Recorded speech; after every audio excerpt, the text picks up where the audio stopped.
It's the ultimate film critic, isn't it? It really is. What looks amazing one year can just fall apart later. Yeah, exactly. Or sometimes something you dismissed kind of gets a second life. Finds its audience, yeah.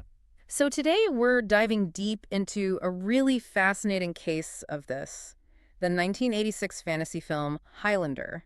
Ah, yes. A film that's got huge cult status, that Queen's soundtrack everyone remembers, and of course there can be only one. Iconic line. But the big question is, how does it actually hold up now, decades on?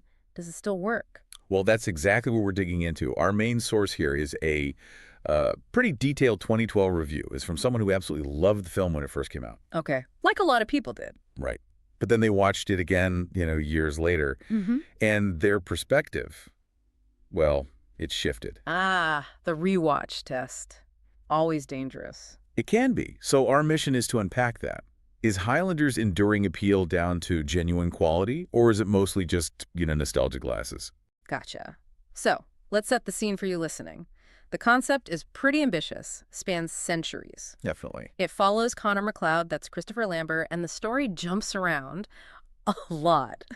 Between 1980s New York, where he's this antique dealer. Right, very suave. And his origins way back in the Scottish Highlands in the 1500s, 1560s, I think. That's right. 1536 is his first death. But yeah, the 1500s. And that mixed the history, the fantasy, swords in modern New York. That was the big draw initially. Our source definitely mentions that. This sort of high concept blend, the international cast. Yeah. Felt really fresh in 86. It promised something different for sure. And it certainly starts with a memorable sequence. Oh, yeah.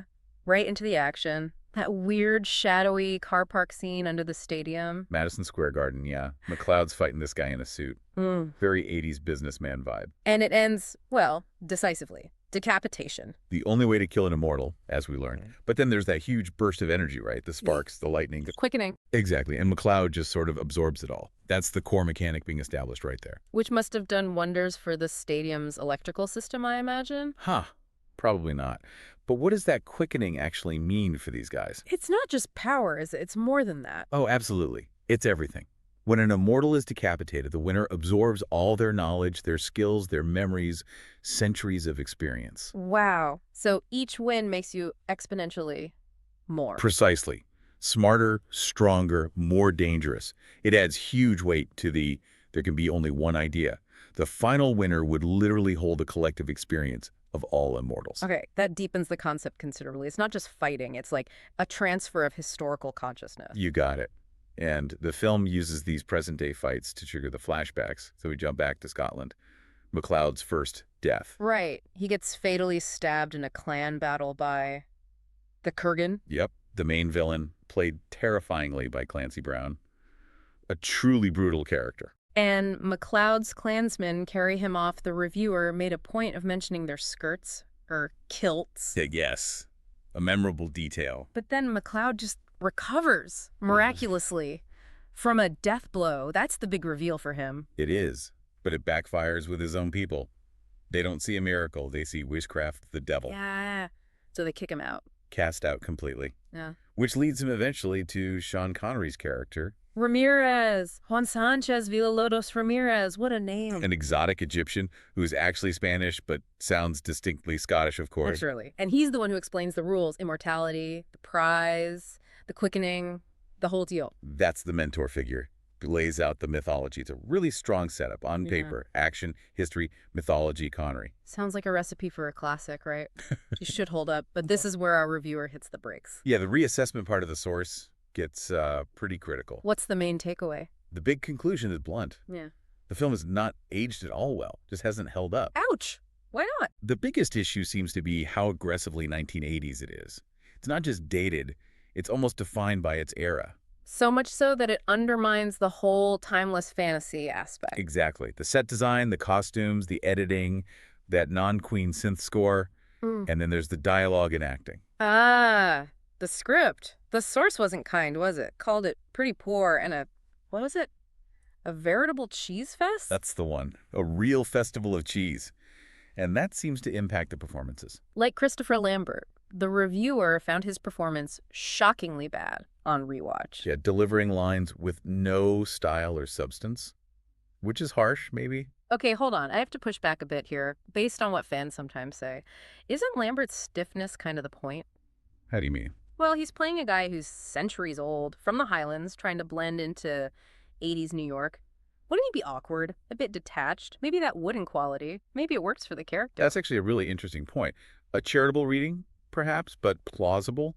The reviewer didn't see it that way, just saw it as flat delivery. Fair enough. But the source admits even Sean Connery struggled. Well, it says Connery was, as usual, playing himself. Bit harsh. But even he couldn't make all the dialogue saying, though it concedes Connery at least tried to inject a bit of life into it. Connery could read the phone book and give it gravitas, let's be honest. True. But there was one performance the review really singled out for praise, in a weird way. Let me guess. Clancy Brown? The Kurgan? You got it. Because he totally hams it up. Just goes for broke. Choose the scenery like there's no tomorrow. And that worked. According to the source, yeah. His complete commitment to being this over-the-top, sneering, punk rock barbarian villain made him probably the best thing about the film. So embracing the absurdity was the winning strategy. It seems so, which kind of sums up the whole film, maybe. Yeah. And that leads us straight into the direction. Russell McArthur. Music video background, right. Lots of fast cuts, flashy visuals. Yep, and the review says it shows. The direction is described as all overblown. Everything turned up to 11, constantly. And the pacing of the action suffers because of that. Big time. The fights apparently max out almost immediately. They start huge and loud, so there's nowhere left to build tension or excitement. Right. If you're always shouting, nothing feels emphasized. It's just noise. Exactly. It becomes exhausting instead of thrilling. Mm-hmm. And the source points out some specific moments that are just bafflingly staged. Like that first fight in the car park again? Yeah. When the bad guy needs to retreat, does he just run? No. What does he do? He stops and then executes a series of backflips for no apparent reason while moving backward. To backflips. To escape. Yep. The reviewer called it a genuinely laugh-out-loud moment for all the wrong reasons. Style completely obliterating logic. Wow. Okay. That's a choice. Any other examples? Oh, yeah. The big fight between Kurgan and Ramirez. Epic duel, master versus pupil sort of thing. Should be tense, right? Building slowly. Nope. Full on right from the start, the source says. Again, starts at maximum intensity. So, to add more drama. What happens? More backflips. Worse. Apparently, Mulcahy just ran out of ideas, so lightning strikes the stairs they are fighting on. Lightning. Indoors. In a tower. Seems so. And it destroys the wall below the stairs in this huge explosion. Yeah. But the stairs they're standing on are totally fine. Okay, that's just silly. Movie physics strikes again. Pretty much. It sums up the approach. Throw everything at the wall. Sparks, explosions, weird camera angles, lightning. Constant spectacle. Very 80s action. Maximum visual impact, never mind the logic. And while it may be cool in short bursts, doing it constantly just wears thin. Action for its own sake, losing the story. So, okay, we've got flawed direction, maybe questionable acting, cheesy dialogue, logic gaps, and yet, Highlander became this massive, enduring thing, a huge cult hit. That's the paradox, isn't it? Despite all these criticisms we're discussing from the reassessment, it struck a massive chord. Absolutely, enough to build a whole franchise. Its flaws almost became endearing, part of the package. And what a franchise! The source notes, with some surprise, that the film that literally says there can be only one spawned 4 sequels. 4 movie sequels. It's kind of incredible. Plus that hugely popular TV series with Adrian Paul. Which ran for years. And an animated series, too. Yep. The core idea, the immortals, the game, the prize, that concept clearly had legs, even if the first film's execution was shaky. The mythology was stronger than the movie, maybe. I think that's a fair way to put it. The world building, the core premise, that's what lasted. And we can't forget the music. Queen. That soundtrack is undeniable. Oh, definitely. That's probably the one element everyone agrees hasn't aged badly. It gives the whole thing this epic, almost operatic feel that helps sell the absurdity. Absolutely. It elevates it. And the legacy continues, right? Yeah. There's talk of a remake. Yeah, a planned remake, potentially with Ryan Reynolds. Mm-hmm. The reviewer even hoped Queen might do the soundtrack again, somehow. Shows how iconic that pairing is. It really does. Which brings us back to that audience love versus critical assessment thing, that comment the source mentioned. Yeah, the reader who said they agreed with basically all the criticisms, the cheese, the bad effects, the dialogue. However, that's why I love it. Perfect. That just sums up cult cinema, doesn't it? It really does. Highlander is almost Exhibit A. It succeeded because of its flaws, not despite them. Its datedness became its identity. It's pure, concentrated 80s. Loud, sincere, a bit silly, but completely committed to its bonkers premise, and people love that specific flavor. Exactly. The critical value might fade, but that nostalgic, era-specific appeal, that cemented its place. So we've seen how a film can basically bomb on a critical rewatch years later, yet still achieve this incredible longevity and cult following. It sort of leaned into its own time so hard it became timeless in a weird way. Yeah, the flaws became the features. Accidental genius, maybe? Yeah. Harnessing the zeitgeist, even with shaky execution. It makes you wonder, doesn't it? This maximalist throw everything at its style, explosions, music, melodrama. Maybe sometimes that does last longer than careful, subtle filmmaking, especially if it captures a moment.